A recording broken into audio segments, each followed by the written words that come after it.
नमस्कार दोस्तों, स्वागत है आप सभी दोस्तों का प्रैक्टिस सेट नंबर 8 में। दोस्तों अभी तक प्रैक्टिस सेट 1 से लेकर के 7 तक हमने अपलोड कर दी है। यदि अगर किसी कारणवश आपने इस प्रैक्टिस सेट को सॉल्व नहीं किया है तो आप सभी के लिए हमने प्लेलिस्ट भी बना दी है। आप लोग जाइए प्लेलिस्ट को देखिए और सभी प्रैक्टिस सेट को सॉल्व कर दीजिए, क्योंकि ये प्रैक्टिस सेट आपके एग्जाम के लिए बहुत इंपॉर्टेंट है।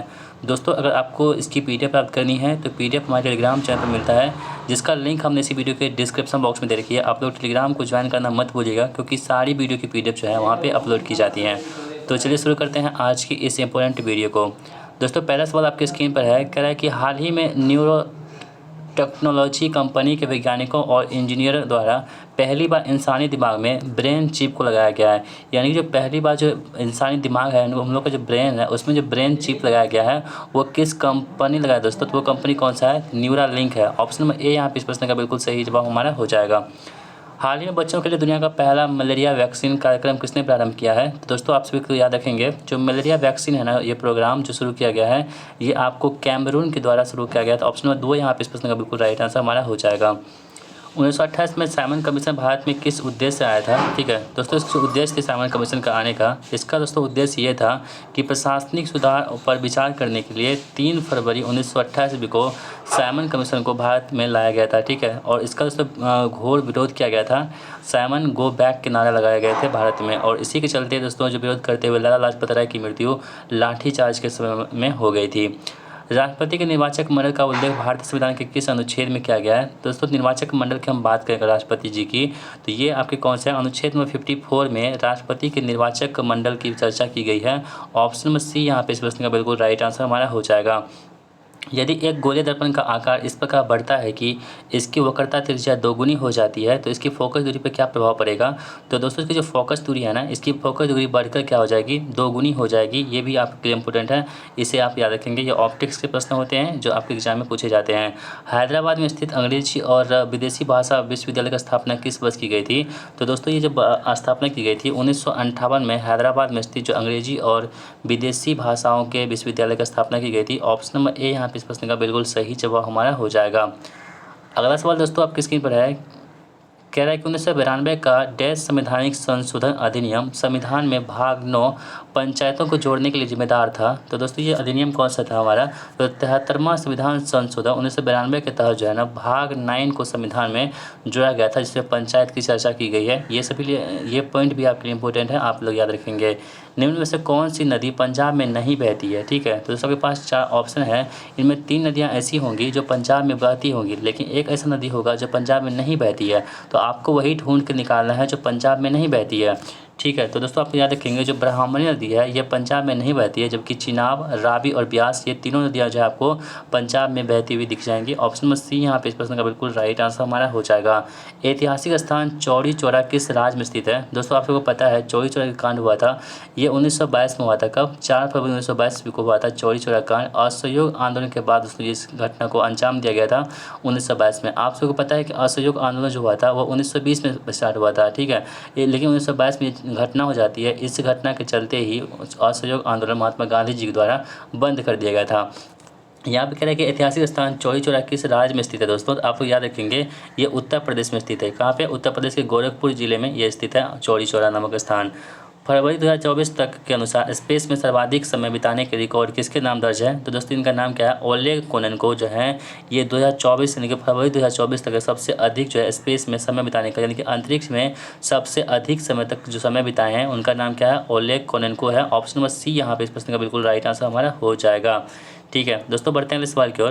कह रहा है कि निम्नलिखित 4 शब्दों में से 3 शब्द किसी प्रकार से समान है और एक शब्द असमान है।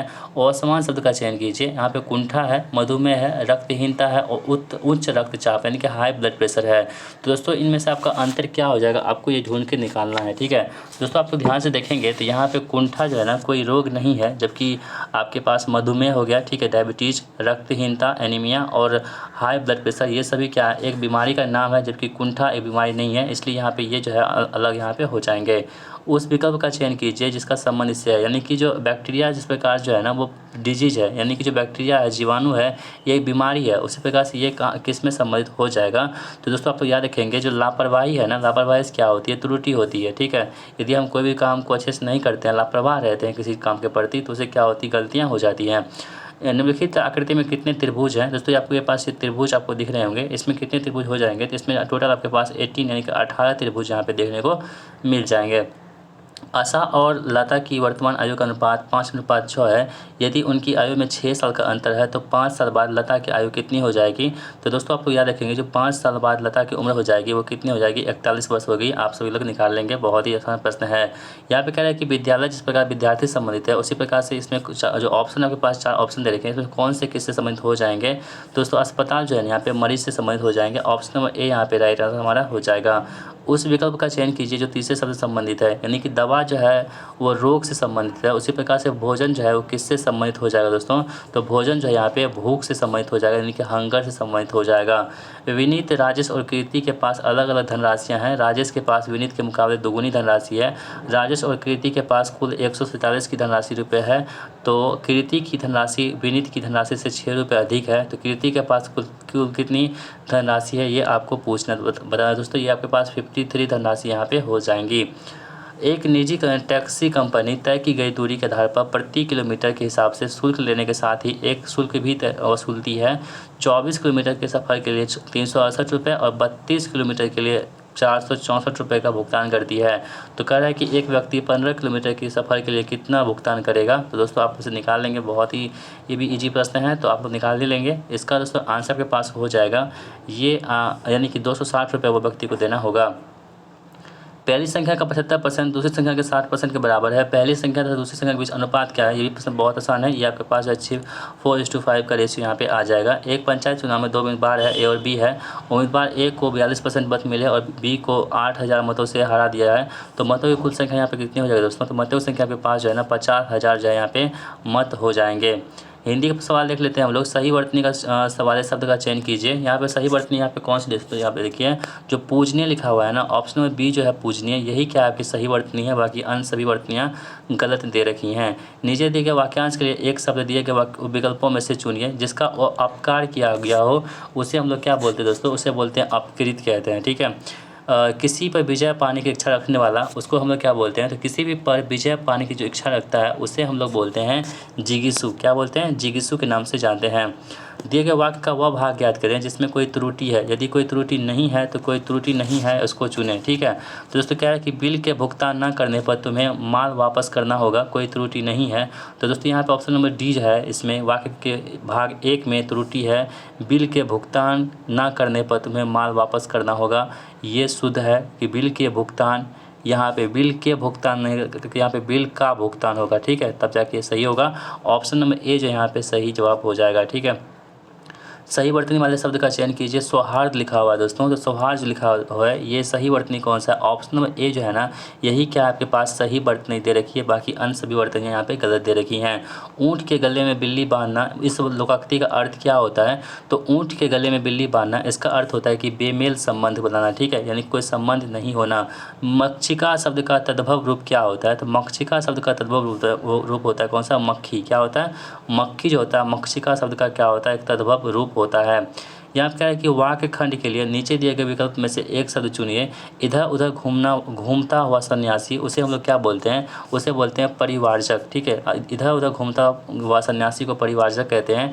इनमें कौन सा शब्द उपमा का पर्यायवाची शब्द नहीं है, ठीक है। दोस्तों उपमा का जो पर्यायवाची शब्द यहाँ पे नहीं होगा वो कौन सा होगा, ऑप्शन नंबर ए यानी खाद जो है वो उपमा का पर्यायवाची नहीं होगा, जबकि तुलना करना, मिलान करना और सादृश्य ये सभी क्या होते हैं, उपमा के पर्यायवाची शब्द होते हैं। इसलिए ऑप्शन नंबर ए यहाँ पे इस प्रश्न का बिल्कुल राइट आंसर हमारा हो जाएगा। हिंदी वर्णमाला में स्वरों की संख्या कितनी होती है, बहुत ही सारा प्रश्न है। तो हिंदी वर्णमाला में जो स्वर होते हैं वो कितने होते हैं, टोटल 11 जो है हिंदी वर्णमाला में स्वर होते हैं। अब दोस्तों हम इंग्लिश का सवाल देख लेते हैं। कह रहा है कि select the most appropriate synonyms, ठीक है। रिलीज है और रिलीज का आपको क्या बताना है, सिनोनिम्स बताना है, ठीक है। इसका अर्थ दोस्तों क्या होता है, इसका अर्थ होता है फ्री, यानी कि रिलीज करना यानी फ्री करना। Select the most appropriate meaning of the given word on the back burner, इसका दोस्तों अर्थ क्या होता है, तो ऑन द बैक बर्नर इसका अर्थ होता है कि to temporally not deal with some matter because it is not urgent. Option number A यहाँ पे राइट आंसर हमारा हो जाएगा।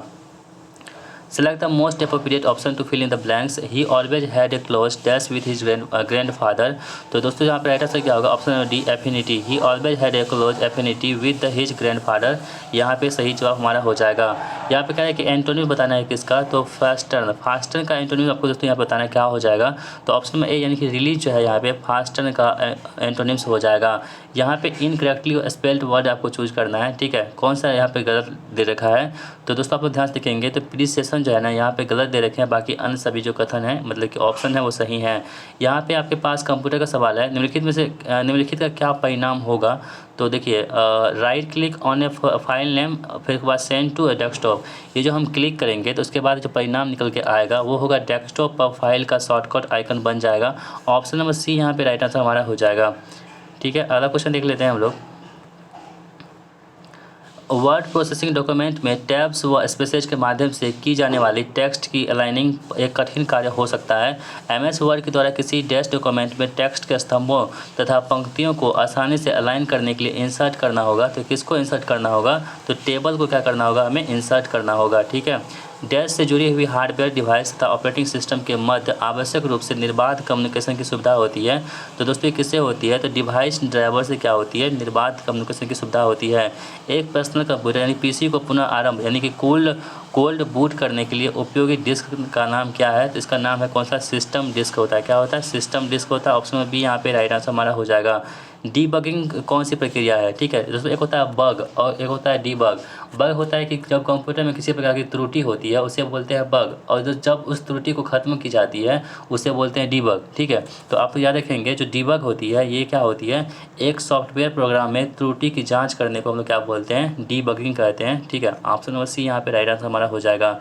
निम्नलिखित में से ईमेल आईडी पर विचार करें तो मतलब कि ईमेल आईडी यहाँ पे कौन सी शुद्ध दे रखी है आपको बताना है। आप सभी के पास से ईमेल आईडी जरूर होगा, तो आप लोग जानते होंगे इस चीज़ को। तो देखिए रिव्यू प्लस जो #v@gmail.com, ठीक है। देखिए ऑप्शन नंबर यहाँ पे जो है ना 41 का डी यानी कि विकल्प एक सही है, ठीक है। यानी कि केवल एक ही विकल्प यहाँ पे सही दे रखा है और अन्य सभी विकल्प जो हैं वहाँ पर गलत दे रखे हैं। तो इन सभी चीज़ों को आपको ध्यान में रखना होगा, तब जाके आपके सारे प्रश्न जो है यहाँ पे सही हो पाएंगे, ठीक है। बढ़ते हैं अगले सवाल की ओर। और अगला सवाल कह रहा है कि यहाँ पे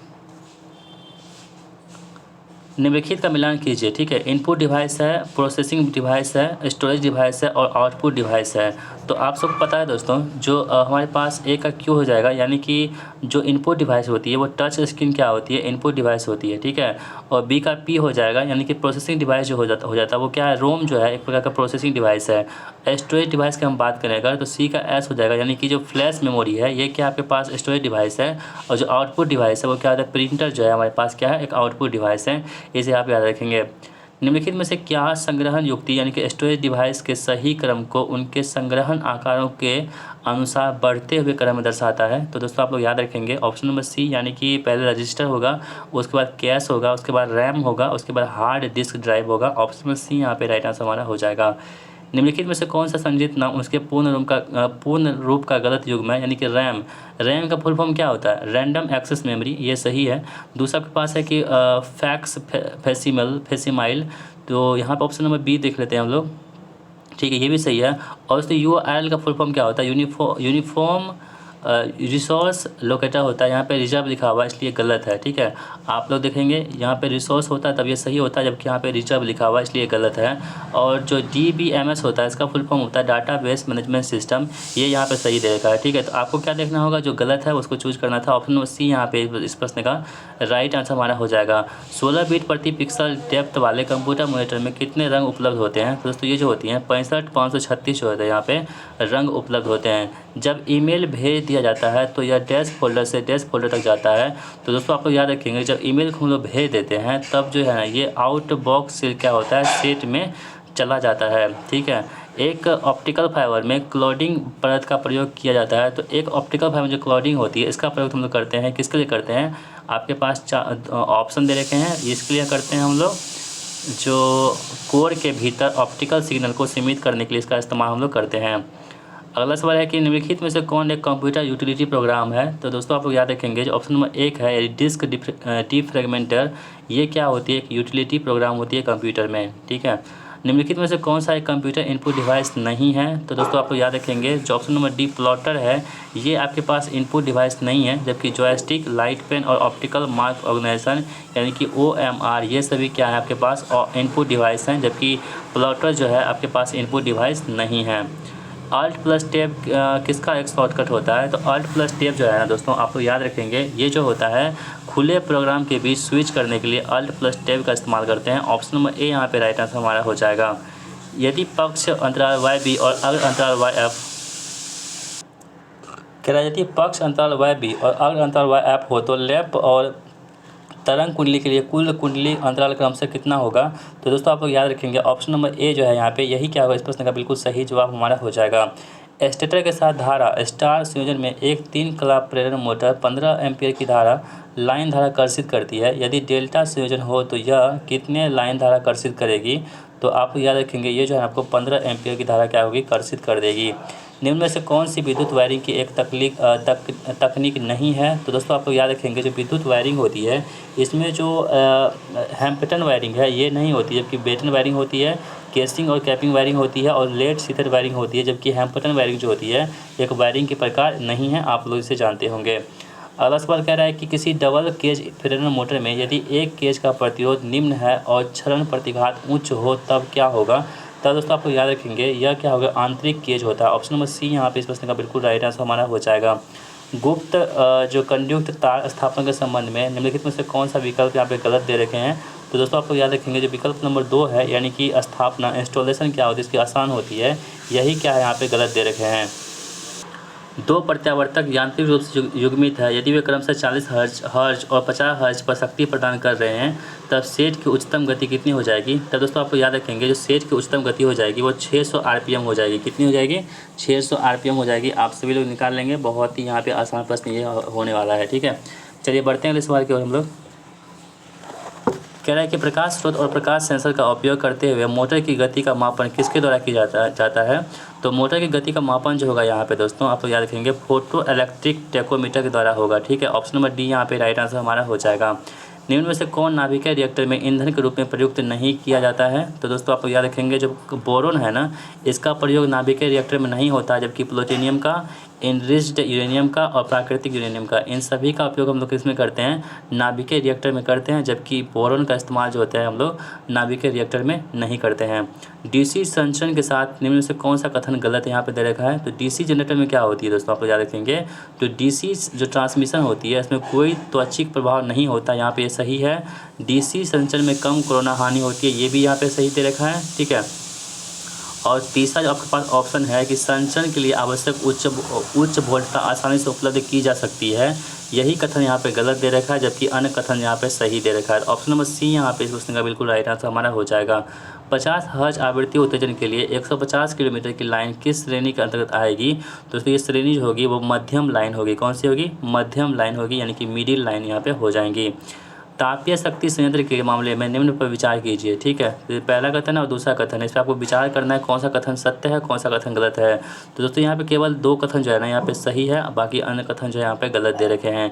किसी 3 फेज मोटर में सिंगल फेसिंग एक शर्त होती है, जहाँ दोस्तों क्या शर्त होती है यहाँ पे, जहाँ पे क्या होती है एक फेज क्या होती है बीच संयोजित कर दिया जाता है, यही कथन यहाँ पे सत्य दे रखा है।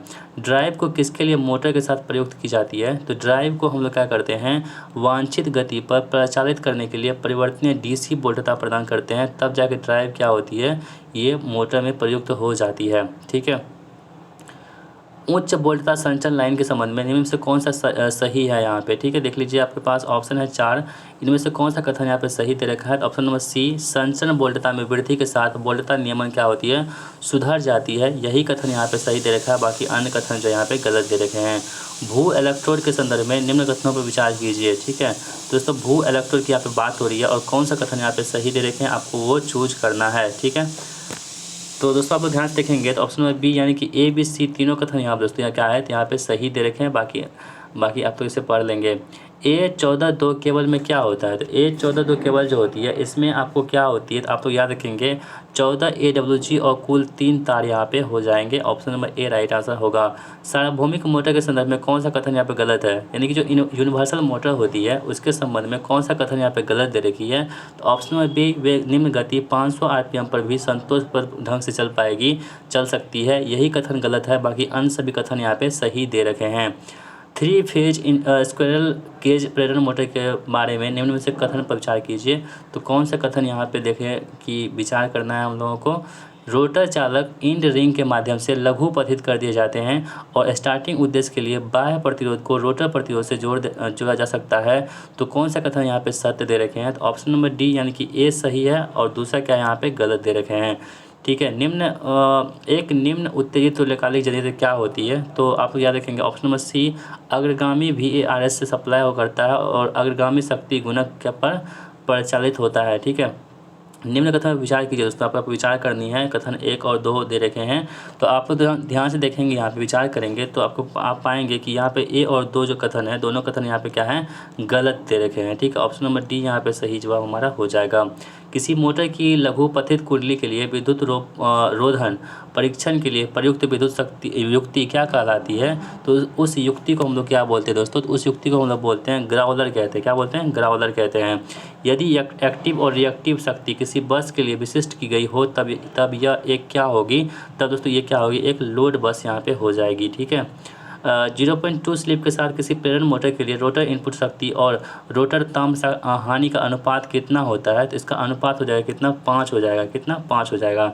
यांत्रिक भार चलाने के अलावा तुल्यकालिक मोटर का अन्य उद्देश्य क्या होता है, तो इसका अन्य उद्देश्य होता है कि विद्युत भार का निम्न पश्चिमगामी शक्ति गुणक सही करना, इसी का क्या होता है, एक अन्य उद्देश्य यहाँ पे हो जाता है। अगला सवाल दोस्तों आपकी स्क्रीन पर है कि DC जनरेटर में निम्न में से किसके द्वारा दिक् परिवर्तन सुधारा जा सकता है, तो दोस्तों आप लोग याद रखेंगे जो A और B यानी कि इंटरपोल का उपयोग करके, और दूसरा है कि आर्मेचर के घूर्णन की दिशा में ब्रश अक्ष को शिफ्ट करके, इन दोनों के द्वारा क्या कर सकते हैं हम लोग, तो दिक् परिवर्तन को हम लोग सुधार सकते हैं DC जनरेटर में। ठीक है, यानी कि DC जनरेटर में।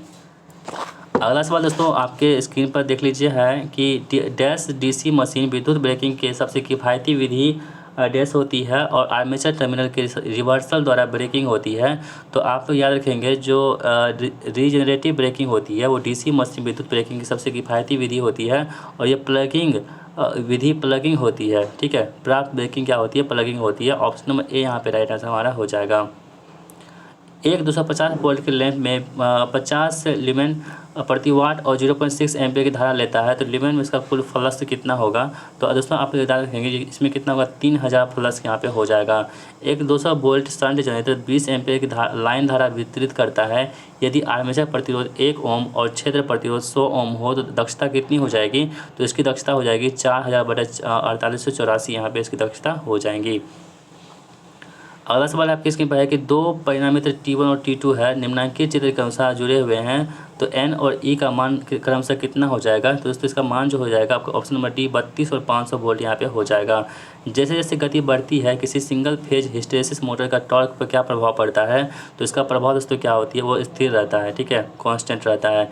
ट्रांसफार्मर के लिए निम्न शीतलन विधि पर विचार कीजिए, तो दोस्तों विचार करेंगे आप लोग। विचार करने के बाद यानी कि B एंड D यहाँ पे दोस्तों क्या है, तो ये जो है शीतलन के लिए प्रयुक्त किया जाता है। ठीक है, निम्नलिखित में से कौन सा कथन यहाँ पे सही दे रखे हैं, तो दोस्तों आप लोग पढ़ लेंगे कथन को, और ऑप्शन नंबर सी जो है यानी कि केवल A और C कथन यहाँ पे सही दे रखे हैं, बाकी कथन B यहाँ पे गलत दे रखे हैं। ठीक है, यहाँ पे एक सौर शक्ति टावर में डैश द्वारा अपवर्तित संकेंद्री और सौर ऊर्जा को प्राप्त करने के लिए टावर के टॉप पर केंद्रीय रिसीवर होता है। तो दोस्तों आप याद रखेंगे जो रिसीवर होता है ये हेलियोस्टेट होता है। कौन सा होता है, हेलियोस्टेट होता है। यहाँ पे दोस्तों प्रश्न दे रखा है, इसको आप पढ़ लेंगे और पढ़ने के बाद दोस्तों आपके पास जो आंसर आएगा ऑप्शन नंबर ए यानी कि 1/9 इकाई यहाँ पे यूनिट है, इस प्रश्न का आंसर हो जाएगा। 8 ध्रुव लेप संयोजित DC मशीन में आर्मेचर प्रतिरोध 0.3 ओम है। यदि इसे तरंग संयोजन की तरह पुनः कुंडलित किया जाए तब आर्मेचर प्रतिरोध कितना हो जाएगा, तो इसका आर्मेचर प्रतिरोध तो कितना जाएगा, 4.8 ओम जो है यहाँ पे आर्मेचर प्रतिरोध यहाँ पे हो जाएगा। किसी DC मशीन के लिए यदि विद्युत डिग्री यांत्रिक डिग्री का 2 गुना है तब ध्रुव युग्म की संख्या कितनी हो जाएगी, दोस्तों कितनी हो जाएगी, यहाँ पे 2 हो जाएगी। लाइटनिंग सर्ज के उचित डिस्चार्जिंग के लिए टावर के नीचे क्या स्थापित किया जाता है, तो दोस्तों आप लोग याद रखेंगे जो ये हम लोग काउंटर पॉइंट जो है यहाँ पे इस्तेमाल करते हैं। उत्तेजित धारा को नगण्य मानते हुए एक परिणामित्र के प्राथमिक पक्ष को संदर्भित समतुल्य प्रतिरोध कितना होगा।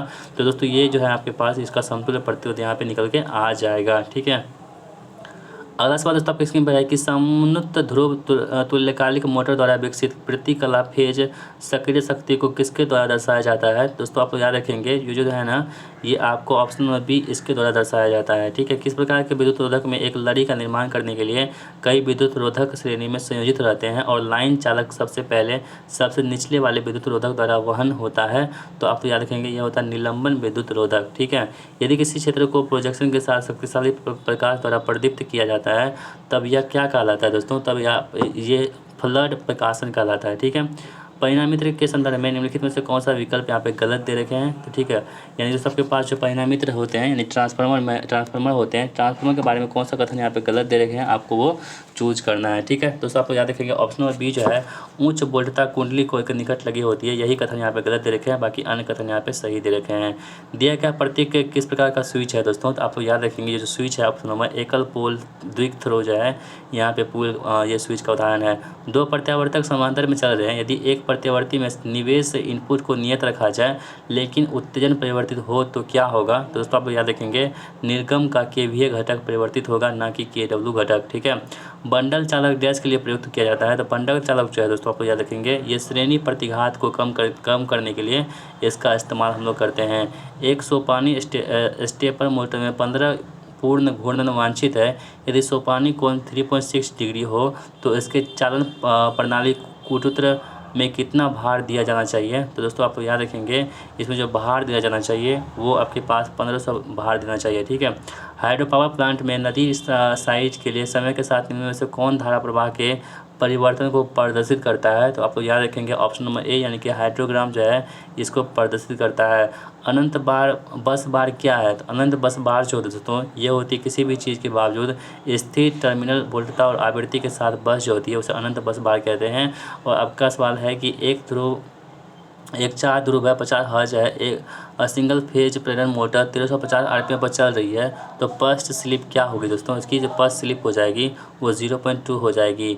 एक प्रेरण मोटर जनरेटिंग मोड में होगी, सॉरी ये 1.9 यहाँ पर आंसर होगा, 0.2 नहीं होगा। ठीक है, एक प्रेरण मोटर जनरेटिंग मोड में होगी तब कब होगी दोस्तों, ये जब दोस्तों NS और 2NS के बीच गति क्या होगी, तब जाके ये क्या होगी एक जनरेटिंग मोड में होगी।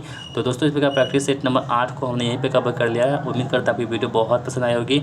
दोस्तों अगर आपको हमारी वीडियो पसंद आती है वीडियो को लाइक जरूर कीजिएगा और इस वीडियो को अपने दोस्तों में शेयर भी कर दीजिएगा। ठीक है, तो मिलते हैं नेक्स्ट प्रैक्टिस सेट के साथ, तब तक के लिए जय हिंद, वंदे मातरम।